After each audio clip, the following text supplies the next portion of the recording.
أعوذ بالله من الشيطان الرجيم. بسم الله الرحمن الرحيم.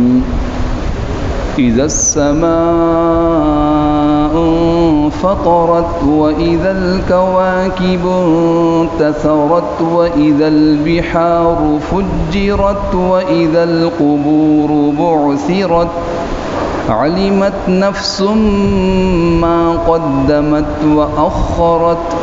يا أيها الإنسان ما غرك بربك الكريم الذي خلقك فسواك فعدلك في أي صورة ما شاء ركبك. كلا بل تكذبون بالدين وإن عليكم لحافظين كراما كاتبين يعلمون ما تفعلون. إن الأبرار لفي نعيم وإن الفجار لفي جحيم يصلونها يوم الدين وما هم عنها بغائبين. وما أدراك ما يوم الدين ثم ما أدراك ما يوم الدين يوم لا تملك نفس لنفس شيئا والأمر يومئذ لله. صدق الله العظيم. قرآن حکیم کی یہ 92 نمبر صورت ہے، 82 نمبر صورت ہے سورۃ الانفطار. سورۃ الانفطار مکی صورت ہے. نبی کریم سرور دو عالم صلی اللہ علیہ وسلم کے مدینہ منورہ کی طرف سفر ہجرت سے پہلے نازل ہوئی ہے. یہ عرض کیا تھا کہ مدنی صورت کہا جاتا ہے وہ صورت جو حضرت صلی اللہ علیہ وسلم کے مدینہ منورہ کی طرف سفر ہجرت کے بعد نازل ہوئی ہوں، اور جو سفر ہجرت سے پہلے نازل ہو ان صورتوں اور آیات کو مکی کہا جاتا ہے. اس صورت میں 19 آیات ہیں اور ایک رکوع ہے. انشاءاللہ آج کے درس میں پوری صورت کا ترجمہ، تفسیر و خلاصہ بیان کیا جائے گا. صورت کا نام ہے انفطار. انفطار یہ عربی زبان کے اعتبار سے مصدر ہے انفعال کے وزن پہ. انفطر اس کے معنی آتے ہیں پھٹنا، چر جانا. کپڑا بعض اوقات بیچ سے پھٹ جاتا ہے، کہتے ہیں کپڑا چر گیا، پھٹ گیا. یہاں شیخ الاسلام حضرت مفتی تقی عثمانی صاحب دامت برکاتہم کا ترجمہ آپ حضرات کے سامنے ہے. حضرت نے بھی ترجمہ یہی فرمایا کہ جب آسمان چر جائے گا، یہ جو آسمان ہمیں نظر آ رہا ہے یہ آسمان پھٹے گا. پہلا سور پھونکا جائے گا. اس پہلے سور کے بعد جو 3 بڑے بڑے حالات پیش آئیں گے اس کو ان 3 آیات میں بیان فرمایا. اور چوتھی آیت وَإِذَا الْقُبُورُ بُعْثِرَتْ یہ دوسرے سور کے بعد کا ایک حال اور ایک منظر پیش کیا گیا. مجموعی طور پر اس صورت میں اللہ رب العالمین نے قیامت اور قیامت کے بعد پیش آنے والے حالات کو بیان کیا ہے. یہ اسلامی عقائد میں ایک مضبوط ترین عقیدہ ہے. موت کے بعد کے حالات، قیامت اور قیامت کے بعد پیش آنے والی چیزیں. اس لیے کہ اصل زندگی تو شروع ہی موت کے بعد ہوتی. موت سے پہلے تو اس زندگی کی تیاری کے مراحل ہیں. اصل زندگی موت کے بعد شروع ہوتی. اس عقیدے کو قرآن کریم نے اتنا بیان کیا ہے کہ ہر ایمان والے کے دل میں ایسا یہ عقیدہ اتر جائے کہ ان حالات کو سامنے رکھ کر آج کی زندگی گزاریں. قیامت اور قیامت کے حالات کو سامنے رکھ کے آج کی زندگی گزاریں. بعض روایات میں آتا ہے کہ حضور اکرم صلی اللہ علیہ وسلم نے ارشاد فرمایا تم میں سے اگر کوئی شخص یہ چاہے کہ قیامت کے حالات کو گویا کہ اپنی آنکھوں سے دیکھ لے اسے چاہیے کہ ان دونوں صورتوں کو خوب غور سے پڑھے۔ کون سی دو صورتیں؟ یہ سورۃ الانفطار جو ابھی تلاوت کی گئی، اور اس سے پہلے والی صورت سورۃ التکویر اذا الشمس کورت۔ ان دو صورتوں کو غور سے پڑھے۔ اور مفسرین علماء فرماتے ہیں اسلامی عقائد میں سے یہ جو عقیدہ ہے جس کو اس صورت میں بیان کیا ہے، انقلابی عقیدہ ہے۔ انقلابی، انسان کی زندگی کو بدل کے رکھ دے، انسان کو بڑے سے بڑے عمل پہ کھڑا کر دے، بڑی سے بڑی نافرمانی سے بچا لے، یہ اتنا بڑا عقیدہ ہے۔ کیوں میرے محترم دوستوں؟ اس کو ذرا سا مثال سے یوں سمجھیے کہ آج انسان بڑی سے بڑی قربانی دے رہا ہے۔ کیوں دے رہا ہے؟ کل کی فکر کی وجہ سے۔ اگر میں آج اس سخت گرمی میں اپنے کام پہ نہ گیا، دل نہیں چاہ رہا، سخت گرمی ہے، تو میرا کل کیا بنے گا؟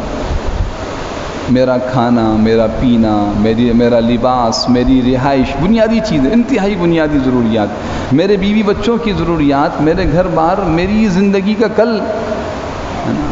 ایک طالب علم ہے، راتوں کو جاگ کے محنت کر رہا ہے، کیوں؟ کل کی تیاری کر رہا ہے۔ ایک مزدور ہے، وہ پسینے میں شرابور ہے، لیکن بڑی سے بڑی قربانی کل کے لیے۔ ایک تاجر ہے، ہر وقت اس کے ذہن میں فکر ہے، کیوں؟ کل کے لیے، کہ آج میں محنت نہیں کروں گا تو کل میرا کیا بنے گا؟ کل کی فکر، مستقبل کے اندیشے، اور اس میں کامیابی اور ناکامی کا یقین جن چیزوں پر ہوتا ہے، آج انسان اس پہ محنت کرتا ہے، آج انسان محنت کرتا ہے۔ اس لیے اللہ رب العالمین نے اس عقیدے کو اتنے مختلف انداز سے بیان فرمایا، اور کہیں تو ابھی آپ نے سورہ انشقاق پڑھی ہے، اس میں بھی اللہ پاک نے اسی عقیدے کو، اسی منظر کو، انہی حالات کو، گویا کہ اگر تھوڑا سا غور کریں تو ایسا محسوس ہوتا ہے کہ ہمارے سامنے قیامت اور اس کے حالات کو اللہ پاک رکھنا چاہتے ہیں۔ یہ انسان کی زندگی کو بدلتا ہے۔ سخت گرمی میں ہر نیک عمل کی طرف انسان کو کھڑا کرے گا، ہر گناہ سے بچائے گا، بڑے سے بڑا نفع مل رہا ہوگا، لیکن نتیجہ سامنے ہوگا کہ اگر آج اس 5 لاکھ روپے، 10 لاکھ روپے، 1 کروڑ روپے، 1 ارب روپے کا نفع ہے، زیادہ سے زیادہ نفع یہی ہمارے سامنے، 1 ارب، 10 ارب، 100 ارب، لیکن اگر اس نفع کی وجہ سے میں نے جھوٹ بولا، دھوکہ دیا، کسی کی حق تلفی کی، کسی کا ناحق قتل کیا، کسی کا حق مارا، تو میرا کل برباد ہو جائے گا، مجھے بھڑکتی ہوئی آگ میں ڈال دیا جائے گا، میرا کوئی مددگار نہ ہوگا، میرے اس عمل کو کوئی چھپانے والا نہیں ہوگا۔ میں اس صورت کے مضامین ان جملوں میں عرض کر رہا ہوں، غور کیجئے گا۔ میرے اس عمل کو کوئی چھپانے والا نہیں ہوگا، کرامن کاتبین یعلمون ما تفعلون، مجھے کوئی بچانے والا نہیں ہوگا، میں چھپ نہیں سکوں گا، وما هم عنها بغائبین، چھپ نہیں سکوں گا میں۔ یہاں تو کیا چھپ گئے، پاکستان سے رپوش ہو گئے، کسی کو قتل کیا، پاکستان سے بھاگ گئے، اب پکڑتے رہے انٹرپول کے ذریعے سے، اپنا اثر رسوخ استعمال کر لیا، پارٹی، قوم، قبیلہ، جتھا، تعلقات، اثر رسوخ، یوم لا تملک نفس لنفس شیئا، بہت سے بہت فیصلہ کرنے والوں کو خرید لیا، فرمایا والامر یومئذ للہ۔ تو اس منظر کو اللہ پاک نے اتنا کھول کے بیان کیا، کاش ہر مسلمان اس کو دل کی آنکھوں سے دیکھے، دل کے کانوں سے سنے، دل کی گہرائیوں سے اس پہ غور کرے، تو آج کی زندگی بھی اچھی ہوگی، کل آنے والا دن بھی اچھا ہوگا۔ میرے محترم دوستو، یہ بنیادی مضمون ہے اس سورت کا۔ بیچ میں اللہ رب العالمین نے چند آیات میں ہمیں جھنجھوڑا ہے۔ کیسے جھنجھوڑا؟ تم اپنے رب کو ہی بھول گئے۔ یا ایھا الانسان ما غرک بربک الکریم، اپنے کریم رب کو بھول گئے۔ کون رب؟ ارے تم اس کو بھول گئے، تمہارا جسم کا ایک ایک جوڑ اس کی یاد دلاتا ہے، تمہارے جسم کا ایک ایک اعضاء یہ بولتا ہے تمہارا ایک رب ہے جس نے تمہیں پیدا کیا۔ تم سب بھول جاؤ، اپنی صورت تو نہیں بھولو گے، تمہاری صورت بتاتی ہے اس کو کسی مصور نے پیدا کیا ہے۔ اس انداز سے اللہ پاک نے متوجہ فرمایا اور میرے محترم دوستوں، میں عرض کرتا ہوں کہ قرآن کریم جس طرح کتاب ہدایت ہے، اسی طرح کتاب محبت ہے۔ کتاب محبت، اللہ پاک اپنے بندوں سے محبت کا اظہار فرماتے ہیں اس قرآن کے اندر۔ کاش ہم غور سے دیکھیں۔ اب ان آیات کو دیکھیے۔ سورۃ الانفطار مکی صورت ہے، 19 آیات ہیں۔ بسم اللہ الرحمن الرحیم۔ میں شروع کرتا ہوں اللہ کے نام سے جو سب پر مہربان ہے، بہت مہربان ہے۔ اذا السماء انفطرت، جب آسمان چر جائے گا، جب آسمان چر جائے گا۔ اذا جس وقت، یہ اذا وقت کو بیان، یہ کئی مرتبہ پیچھے آ چکا ہے، کئی مرتبہ پیچھے لفظ اذا آ چکا ہے۔ اذا السماء انفطرت، جس وقت، وہ وقت کیسا وقت ہوگا؟ کبھی اس وقت کے منظر کو کھینچا گیا، اس کو بیان، وہ وقت کیسا وقت ہوگا؟ السماء آسمان، انفطرت پھٹ جائے گا، چر جائے گا۔ میرے محترم دوستوں، بہت بڑا زلزلہ، بہت بڑا ہولناک منظر ہوگا، آسمان پھٹ جائے۔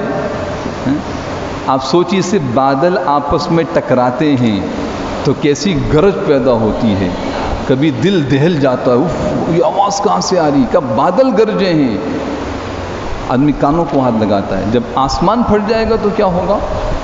اذا السماء انفطرت، انفطرت پھٹ جانا، جس وقت آسمان پھٹ جائے گا۔ وَإِذَا الْكَوَاكِبُ انتَثَرَتْ، میں نے عرض کیا پہلی 3 آیات ہیں پہلے سور پر۔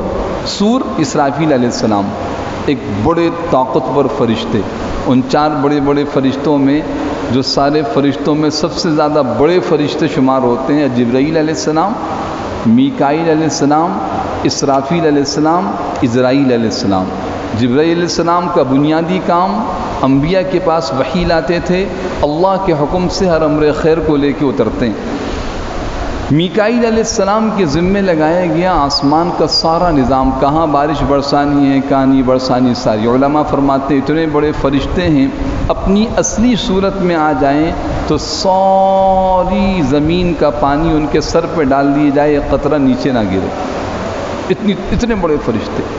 جبرائیل علیہ السلام اتنے بڑے، اپنے اصل قد میں آ جائیں، سر عرش معلی پہ، پاؤں تحت الثری پہ، ایک بازو کھولیں مشرق و مغرب ڈھک جائے۔ سورہ تکویر میں بھی آنے والا ہے، وَلَقَدْ رَآهُ بِالْأُفُقِ الْمُبِينِ۔ حضور اکرم صلی اللہ علیہ وسلم نے جبریل امین علیہ السلام کو اپنی اصلی حیت میں چند مرتبہ دیکھا ہے، پوری اسی قد و قامت کے ساتھ کا۔ لیکن جب اللہ کا خوف طاری ہوتا ہے تو ایسے ہو جاتے ہیں جیسے ایک چڑیا ہوتا ہے، بالکل اللہ کے آگے بے بس، اتنی بڑی مخلوق جبریل امین۔ تیسرے فرشتے حضرت عزرائیل علیہ السلام، ساری دنیا میں جتنی انسان ہیں ان کی روحیں قبض کرنے کے لیے مرکزی فرشتے یہی ہیں، ان کے ساتھ اور بہت سے فرشتے ہوتے ہیں۔ کیا ان کی حیثیت ایسی ہے جیسے ایک انسان کے سامنے ایک تھال کے اندر کچھ رائی کے دانے ہوں اور جب چاہے جس دانے کو اٹھا لے، کہ اس طرح سارے انسان ان کے سامنے جب چاہتے ہیں اللہ کے حکم سے اس کی روح قبض کر لیتے ہیں، جب چاہتے ہیں اللہ کے حکم سے اس کی روح قبض کر لیتے ہیں۔ صحیح روایات میں ایک واقعہ آتا ہے اسرائیل علیہ السلام کے ذکر سے، اس واقعے کا ذکر کرتا ہوں کہ حضرت سلیمان علیہ السلام کی مجلس تھی، بہت سارے لوگ بیٹھے ہوئے اور انسان بھی ہوتے تھے، جنات بھی ہوتے تھے، دیگر مخلوقات۔ سلیمان علیہ السلام تو بڑے بادشاہ تھے، جنات ان کی بات مانا کرتے تھے، حکومت تھی، سلطنت تھی۔ تو دیکھا کہ ایک آدمی دوسرے آدمی کو بڑے غور غور سے دیکھ رہا ہے۔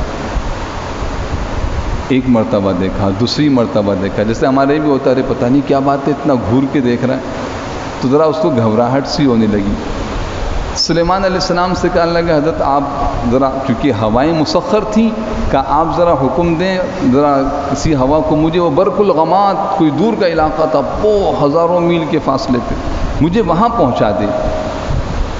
سلیمان علیہ السلام نے ہوا کو حکم دیا۔ قرآن کریم میں آتا ہے کہ سلیمان کے لیے ہم نے ہوا کو مسخر کر دیا، غدوها شہر و رواحها شہر۔ ایک صبح میں اتنی دور ان کا تخت ہوائیں لے کے جاتی تھی جہاں 1 مہینے کے بعد آدمی پہنچے، بال وہ دور دراز کے علاقے میں اسے پہنچا دیا، بات ختم ہو گئی۔ کچھ دیر کے بعد حضرت اسرائیل علیہ السلام سلیمان علیہ السلام کے پاس آئے، کہا اے اللہ کے نبی، بات یہ تھی کہ جو آپ کی مجلس میں جو آدمی بیٹھا تھا میں ہی اس کو غور غور سے دیکھ رہا تھا، اللہ پاک کا حکم تھا کہ اس کی روح وہ دور اس مقام پر جو برق الغماد ہے وہاں اس کی روح قبض کی جائے، یہ آپ کی مجلس میں بیٹھا ہوا۔ میں حیران کہ اس کی روح وہاں کیسے قبض کی جائے گی، یہ تو یہاں بیٹھا ہوا ہے۔ اللہ نے ایسا انتظام کیا کہ لمحوں کے اندر وہاں پہنچا، وہاں پہنچ سے اس کی میں نے روح قبض کر لی۔ تو اسرائیل علیہ السلام، اسرافیل علیہ السلام، ان کے ذمے ایک ہی کام، ایک سور نامی چیز ہے، اللہ نے حکم دیا ہے، ہر وقت ان کا کان اللہ کے حکم کی طرف لگا ہوا ہے، یہاں حکم ہوگا وہ سور پھونکیں گے، اور جب وہ سور پھونکیں گے آواز شروع میں آہستہ ہوگی، پھر اتنی تیز ہوتی چلی جائے گی کہ پوری کائنات تباہ و برباد ہو جائے گی۔ تو پہلی مرتبہ جب سور پھونکیں گے تو یہ تین چیزیں پیش آئیں گی جن کا ذکر یہاں پر ابھی 3 آیتوں میں ہو رہا ہے۔ پھر جب ساری کائنات ختم، یہاں تک کہ اسرائیل، اسرافیل، میکائیل، جبرائیل بھی ختم، صرف اللہ کی ذات رہے گی، پھر دوبارہ اللہ پاک اپنی قدرت سے اسرافیل علیہ السلام کو پیدا کریں گے، وہ ایک اور سور پھونکیں گے جس کو نفخہ ثانیہ کہا جاتا ہے، پھر دوبارہ مخلوقات پیدا ہوں گی، وجود میں آئیں گی جن کو اللہ چاہیں گے۔ وَإِذَا الْقُبُورُ بُعْثِرَتْ سے دوسرا سور مراد ہے۔ اب دیکھیے، اِذَا السَّمَاءُ انفطرت، جس وقت آسمان پھٹ جائے گا، چر جائے گا، وَإِذَا الْكَوَاكِبُ انتثرت، اور جب ستارے جھڑ پڑیں گے، کواکب کوکب کی جمع ہے، کوکب ستارے، یہ ستارے جتنے نظر آ رہے ہیں یہ بہت تھوڑے نظر آ رہے ہیں ہمیں، بڑی تاریک راتوں میں بڑے اونچے مقام، شمالی علاقہ جات میں چلے جائیں جو ستارے نظر آتے ہیں بہت تھوڑے ہیں۔ آج کل تو جدید ایجادات ہے، جو فلکیات کے ماہرین ہیں وہ بتاتے ہیں یہ ستارے تو بہت ایک ایک کہکشاں میں کروڑوں ستارے ہیں، ستاروں کی تعداد ہمارے علم میں نہیں ہے، صحیح تعداد کسی کو نہیں پتہ آج تک۔ اللہ پاک اپنے کلام میں فرما رہے ہیں سورۃ الانفطار کی 2 آیت، یہ سارے ستارے ٹوٹ ٹوٹ کے گر پڑیں گے، جھڑ جائیں گے، انتثرت بکھر جائیں گے، جھڑ جائیں گے۔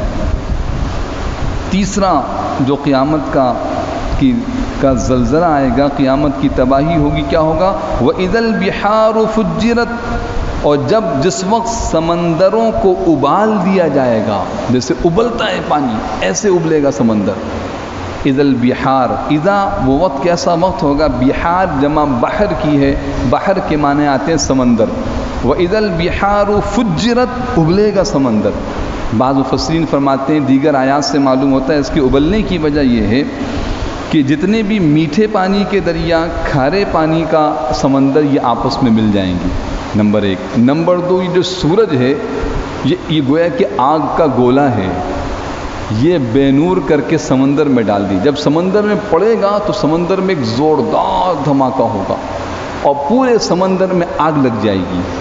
ابھی جو سورت پیچھے ہے سورۃ تکویر، اس میں آیت آئی ہے وَإِذَا الْبِحَارُ سُجِّرَتْ، جس وقت سمندر بھڑکائے جائیں گے، بھڑکانے، سمندر میں آگ لگے گی۔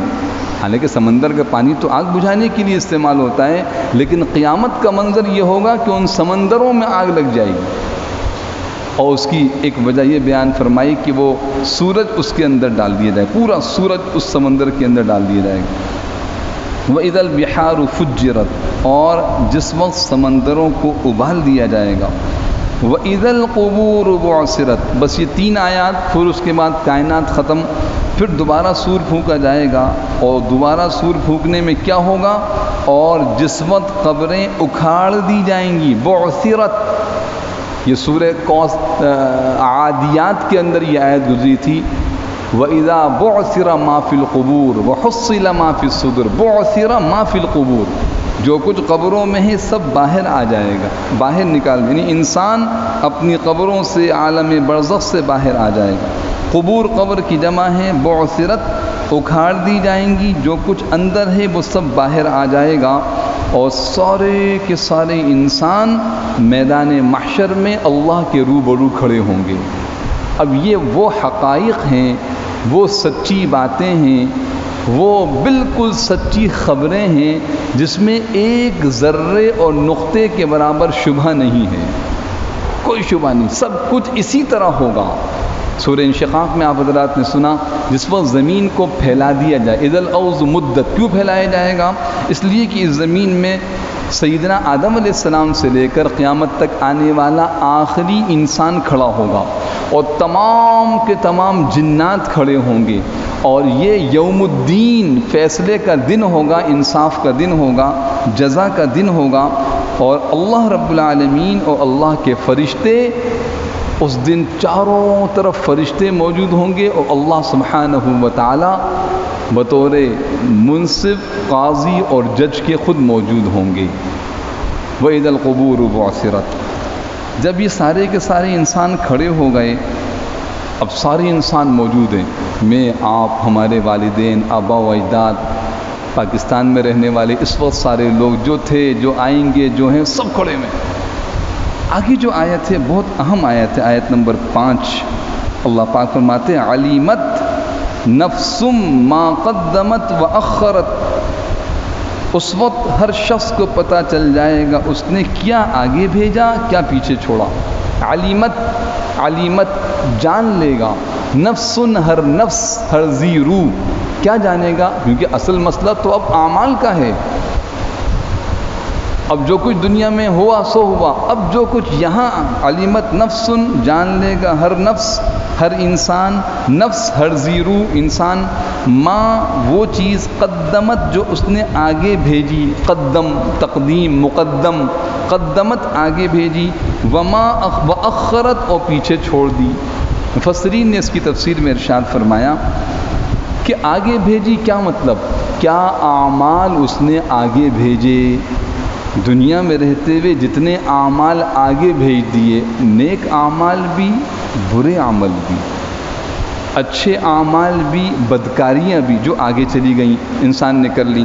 پھر اس کے بعد جب انسان دنیا سے رخصت ہوتا ہے تو پیچھے کیا چھوڑتا ہے، پیچھے کیا چھوڑتا ہے، وہ اعمال جو اس نے اچھے کام کیے، اب وہ اچھے کاموں کا سلسلہ چل رہا ہے۔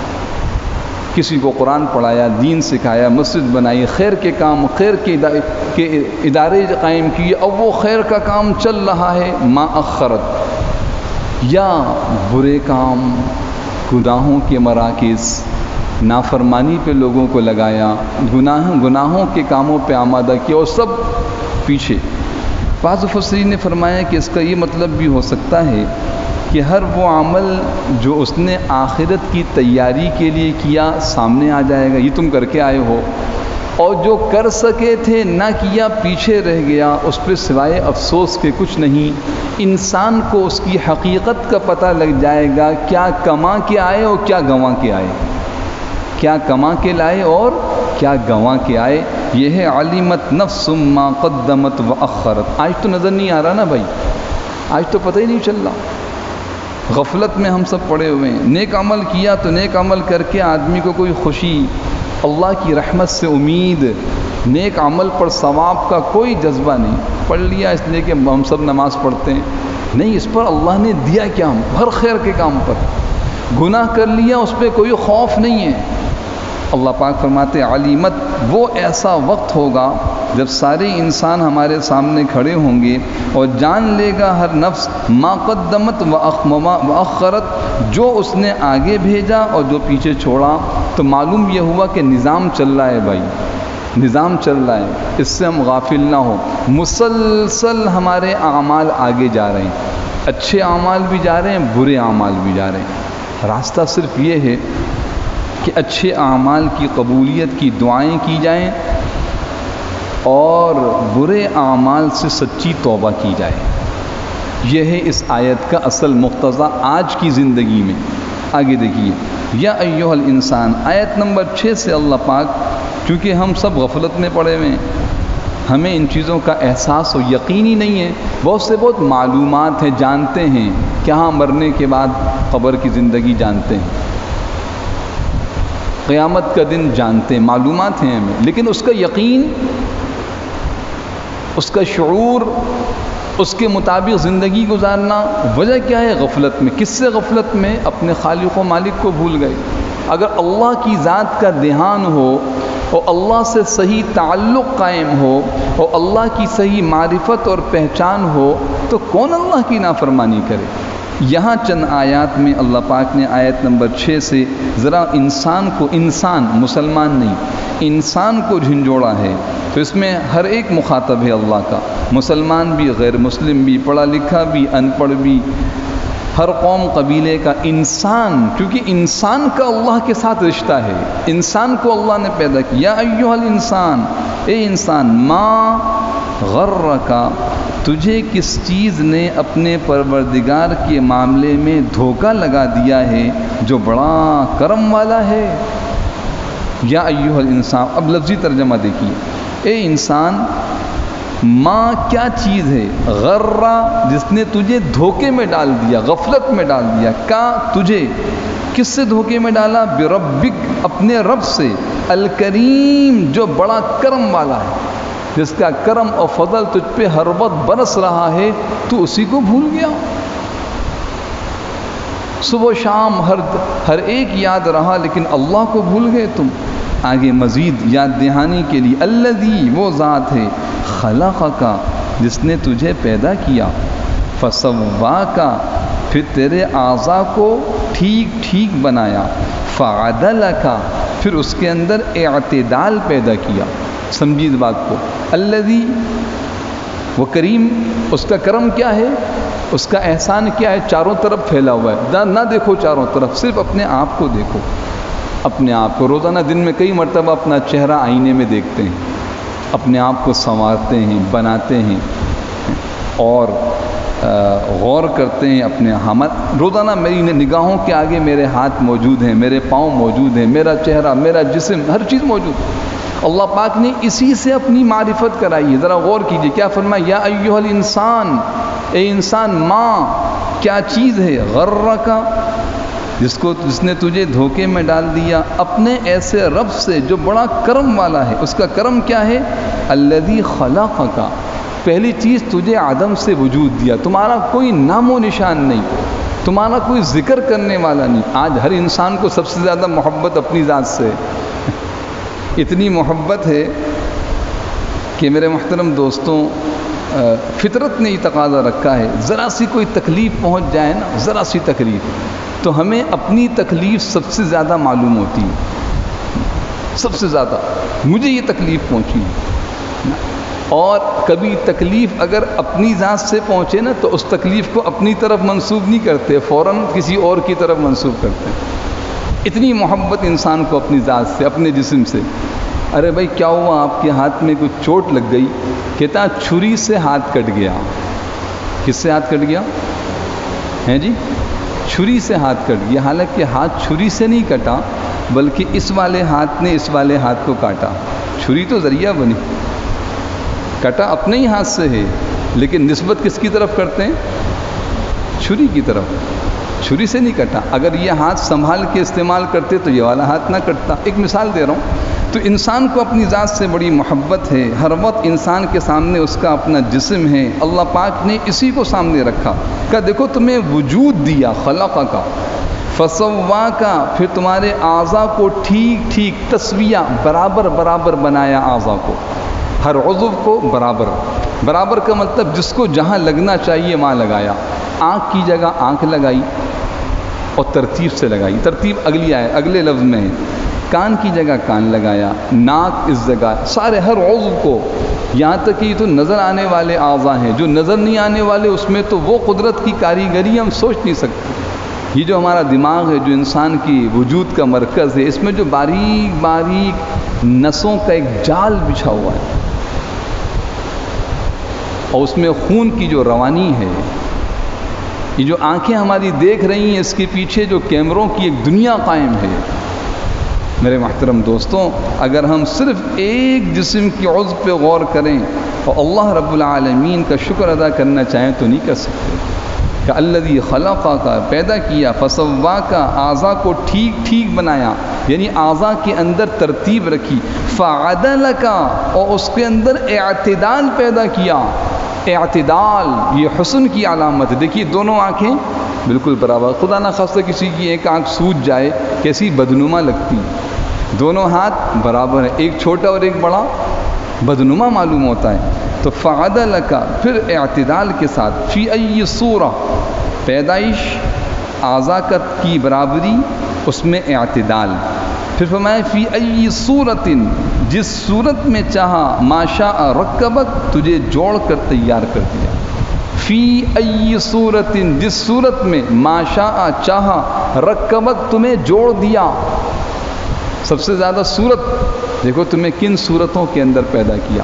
اور اس مصور کے پاس صورت کے کیسے خزانے ہیں. 7 ارب انسان ہیں اس وقت دنیا میں. فرض کیجئے 7 ارب انسان، کتنے اربوں آ گئے، کتنے اربوں آئیں گے.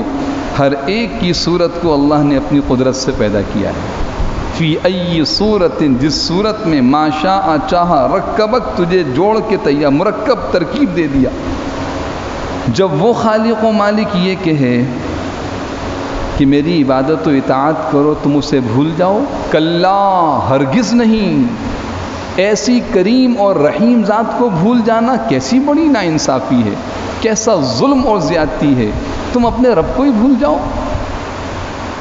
ایک جگہ مفسرین نے فرمایا کہ اللہ کو بھلا کر کفر و شرک، فسق و فجور کی زندگی گزارنے والے، دنیا کے اندر ظلم اور زیادتیوں کے بازار گرم کرنے والے بھول گئے کہ ایک دن، جو پچھلی آیات کو سامنے رکھے، ایک دن ان سب کا حساب دینا ہوگا. کلا، ہرگز نہیں. قیامت کے دن کو بھلا دینا بہت خطرے کی بات ہے. آگے فرمایا بل تکذبون بالدین، لیکن تم جھٹلاتے ہو بالدین، روز جزا کو. جزا اور سزا، دین، مالک یوم الدین. سورہ فاتحہ میں تفسیر عرض کر چکا ہوں، بار بار لفظ یہ آ رہا ہے، اس صورت میں بھی کئی مرتبہ آئے گا. دین، بدلہ، جزا اور سزا. نیک عمل کی جزا، برے عمل کی سزا. جزا اور سزا، یہ نظام مسلسل چل رہا ہے، مسلسل. اور دنیا میں کہیں کہیں اس کی جھلکیاں آ جاتی ہیں. حساب و کتاب فقط حشر تک نہیں موقوف. حساب و کتاب فقط حشر تک نہیں موقوف. زندگی خود بھی گناہوں کی سزا دیتی ہے. کبھی کچھ ایسی چیزیں آ جاتی ہیں کہ دنیا کے اندر اس کے اثرات ظاہر، جب دنیا میں اس کے اثرات آ رہے ہیں تو موت کے بعد اور محشر میں یوم الدین، انصاف کے دن، نامعلوم کیا ہوگا.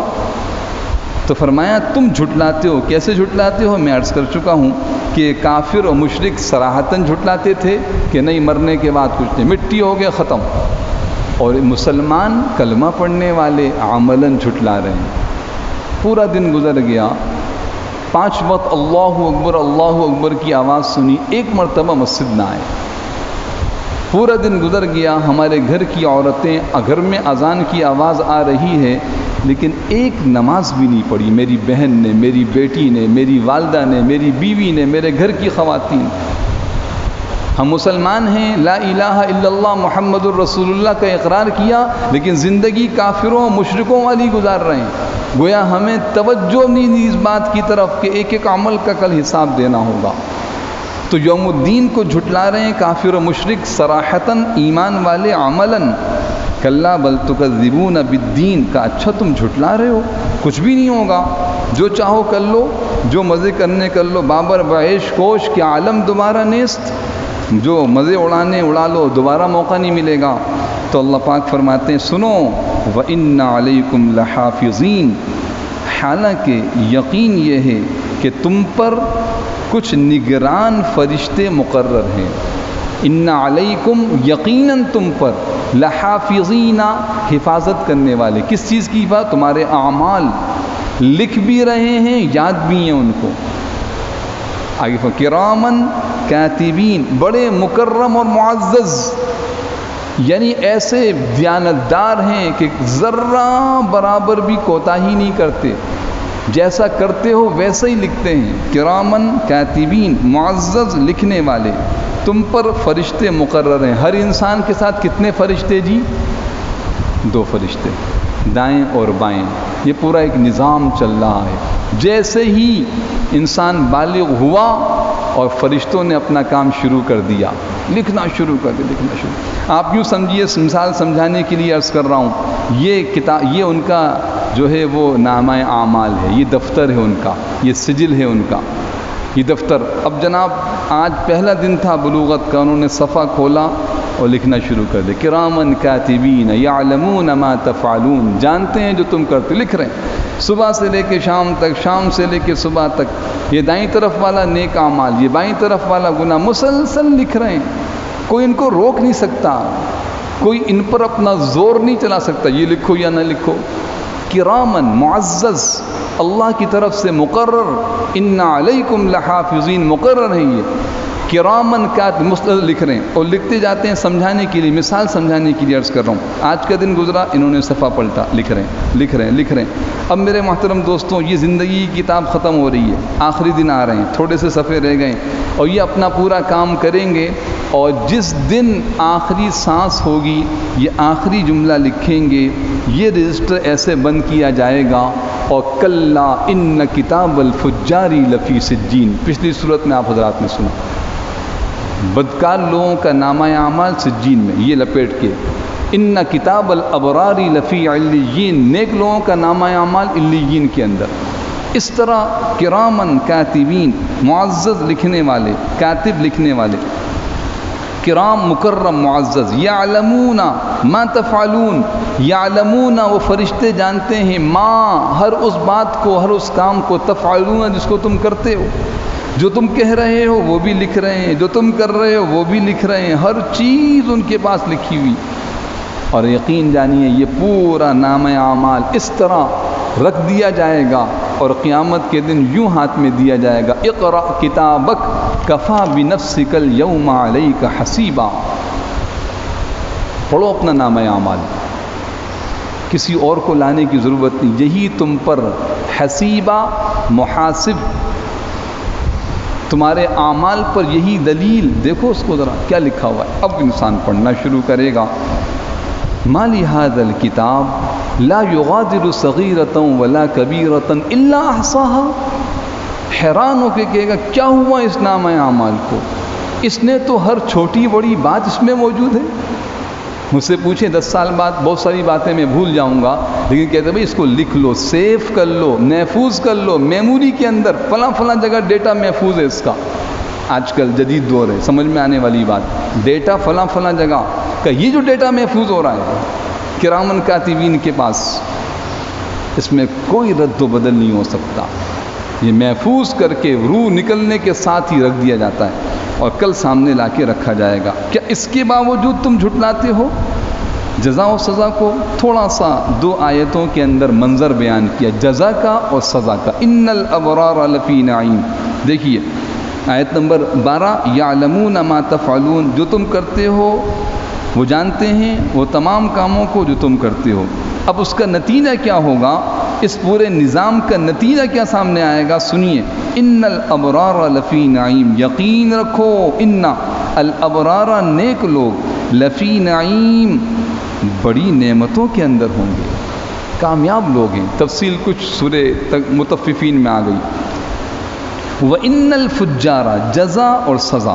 وَإِنَّ الْفُجَّارَ، اور یقیناً بدکار لوگ، فجار جمع فاجر کی، ابرار جمع بارن کی، بارن نیک آدمی، فجار فاجر، فاجر اور فاسق اور بدکار لوگ، لفی جہیم یقیناً دوزخ میں ہوں گے، آگ میں ہوں گے، عذابات میں ہوں گے. یعنی یہ وہ یقینی نظام ہے جس میں کوئی شبہ نہیں کیا جا سکتا. اس کے بعد اللہ پاک فرما رہے ہیں کہ غفلت میں زندگی گزارنے والوں سنو، تمہیں اس نظام سے کوئی بچا نہیں سکتا ہے. یہ اٹل فیصلہ ہے، یہ ہو کے رہے گا. یصلونہا، وہ داخل ہوں گے اس آگ میں، یوم الدین بدلے کے دن، جزا اور سزا کے دن. ان فاجروں کو اللہ پاک عذاب میں داخل کریں گے. اب دیکھیے جب کسی مجرم کو پکڑا جاتا ہے تو 2 صورتیں ہوتی ہیں، یا تو گرفت میں آ جاتا ہے، گرفتار ہو جاتا ہے، یا بچ کے بھاگ جاتا ہے. کہتے ہیں مفرور ہو گئے، غائب ہو گئے، روپوش ہو گئے، یا کچھ مضبوط طاقتوں نے اس کو بچا لیا. یہ سلسلہ چل رہا ہے، ایسا ہی ہو رہا ہے جی. اب دیکھیے اسی کو اللہ پاک بیان فرما رہے ہیں. وَمَا هُمْ عَنْهَا بِغَائِبِينَ، خود بھی نہیں غائب ہو سکتے، اپنے آپ کو کہیں روپوش کر لیں، ہو نہیں سکتا، ناممکن، ناممکن. وَمَا هُمْ نہیں ہوں گے وہ لوگ عنہا اس جہیم سے، اس آگ سے، اس ان عذابات سے بغائبین غائب، غائبن کی جمع ہے غائبین غائب، یہ سارے کے سارے بدکار و فاجر لوگ غائب نہیں ہو سکتے، بچ نہیں سکتے، چھپ نہیں سکتے، بھاگ نہیں سکتے. وما ہم عنہا بغائبین. اس آیت کا پہ ذرا غور فرمائیے، کیسی عجیب آیت ہے اور کتنی تنبیہ اس کے اندر ہے، کیسی عبرت اس کے اندر ہے کہ آج بڑی زور سے کہتے ہیں کون ہمارا کیا بگاڑ سکتا ہے، کون ہمیں پکڑ سکتا ہے، ہمیں جانتے نہیں یہ لوگ، ہمارا تعلق کن کے ساتھ ہے. اس اللہ کے کلام کو دیکھیے، اس عدالت پر غور کیے. آج کی عدالت سے بچ گئے، یہاں سے کیسے بچیں گے؟ وما ہم عنہا بغائبین، یہ اس سے غائب ہو نہیں سکتے. پھر اللہ پاک نے 2 آیتوں میں ذرا ہلایا ہے کہ دیکھو یوم الدین کوئی کھیل تماشا نہیں ہے، یوم الدین خالی کہنے سننے کی چیز نہیں ہے. یوم الدین کے بارے میں یہ نہیں سمجھنا کہ روزانہ ہم نے ہر رکعت کی، ہر نماز کی ہر رکعت نے پڑھ لیا الحمدللہ رب العالمین الرحمن الرحیم مالک یوم الدین، بس مالک روز جزا کا ترجمہ ہوا اور چھٹی، زندگی اسی طرح کا. دیکھو ذرا خیال کرو یوم الدین ہے کیا. سنیے یہ آیت نمبر اللہ رب العالمین فرما رہے ہیں 17 نمبر آیت اس سورت کی.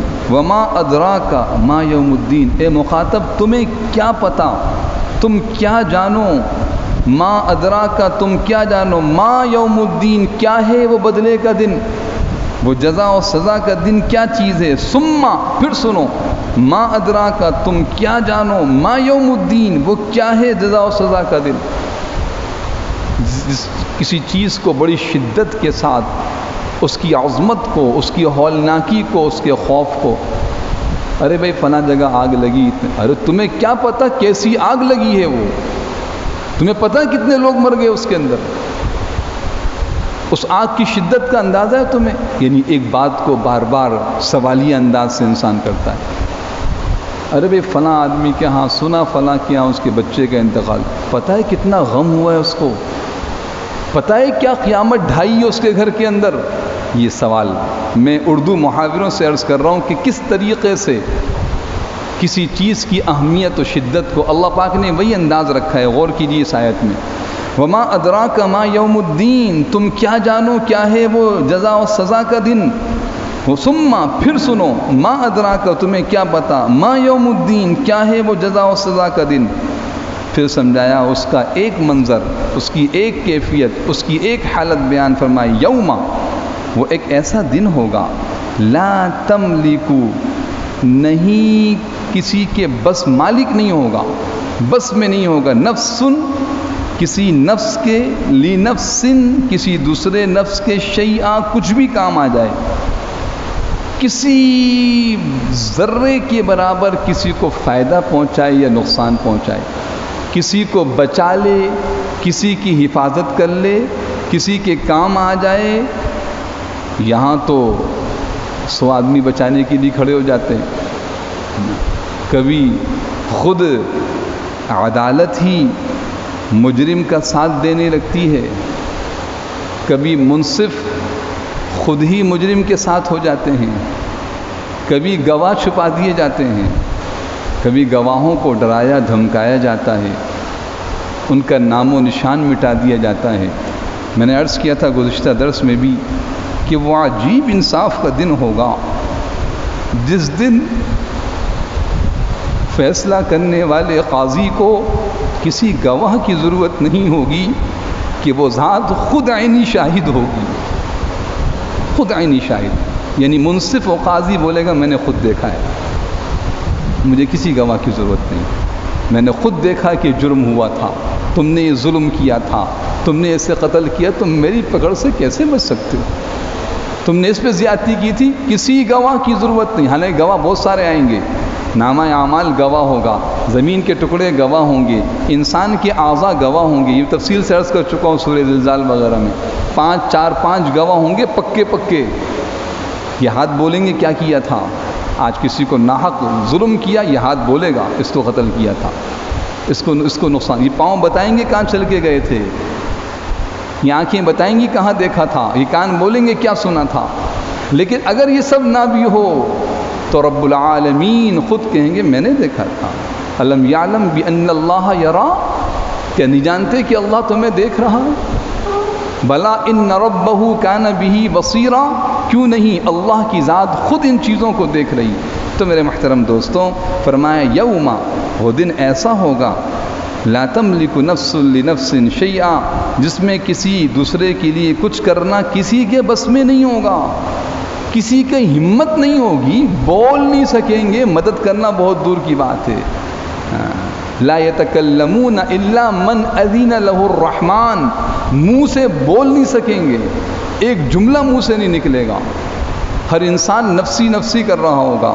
اور پھر آخری میں اللہ پاک نے فرمایا والامر یومئذ للہ، اور تمام تر حکم، فیصلہ، آرڈر، غلبہ اس دن صرف اللہ کا ہوگا.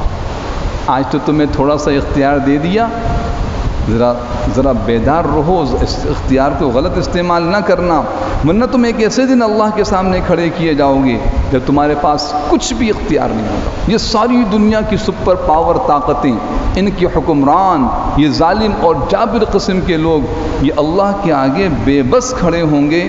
والامر یومئذ للہ، اور فیصلہ، حکم صرف اس دن اللہ کا ہوگا.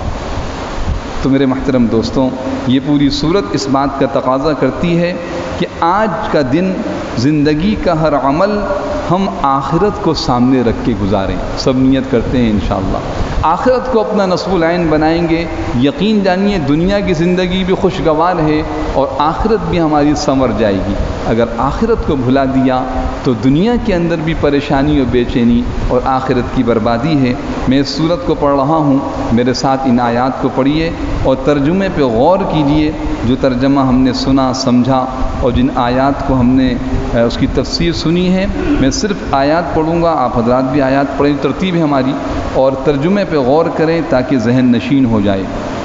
اور دوسری درخواست جو پہلے بھی کر چکا ہوں کہ یہ جو ہم آج اتوار کے دن جتنا بھی ہم ایک سورت، آدھی سورت، کچھ آیات پڑھتے ہیں، روزانہ اس کو ایک مرتبہ ضرور پڑھا کریں.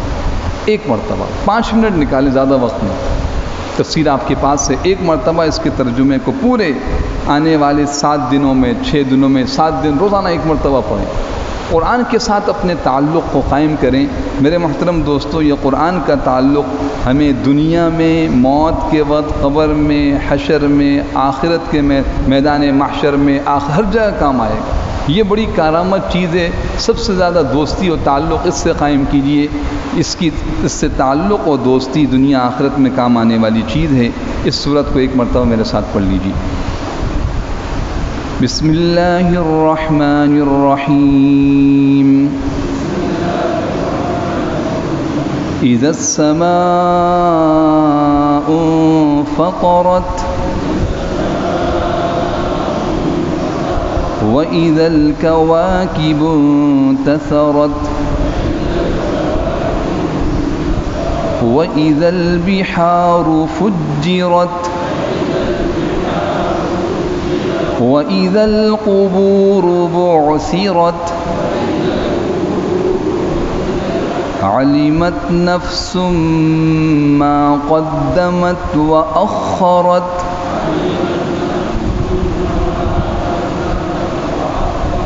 يَا أَيُّهَا الْإِنسَانُ مَا غَرَّكَ بِرَبِّكَ الْكَرِيمِ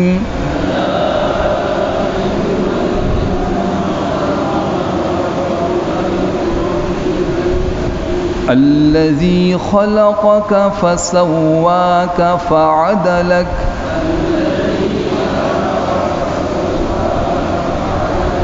في أي صورة ما شاء ركبك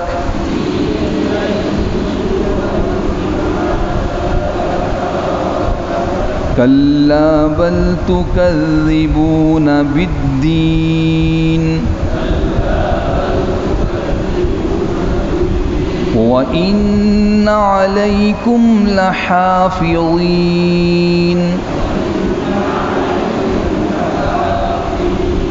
كراما كاتبين يعلمون ما تفعلون إن الأبرار لفي نعيم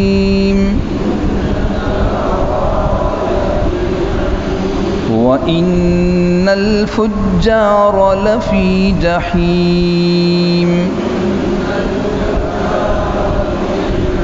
يصلونها يوم الدين وما هم عنها بغائبين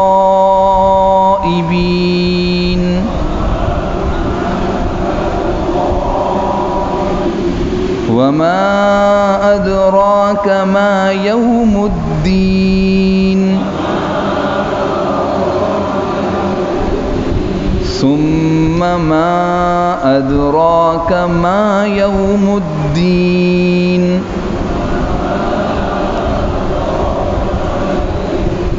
يوم لا تملك نفس لنفس شيئا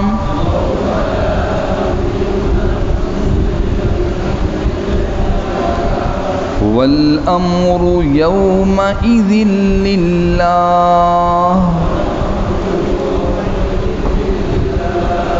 صدق اللہ العظیم۔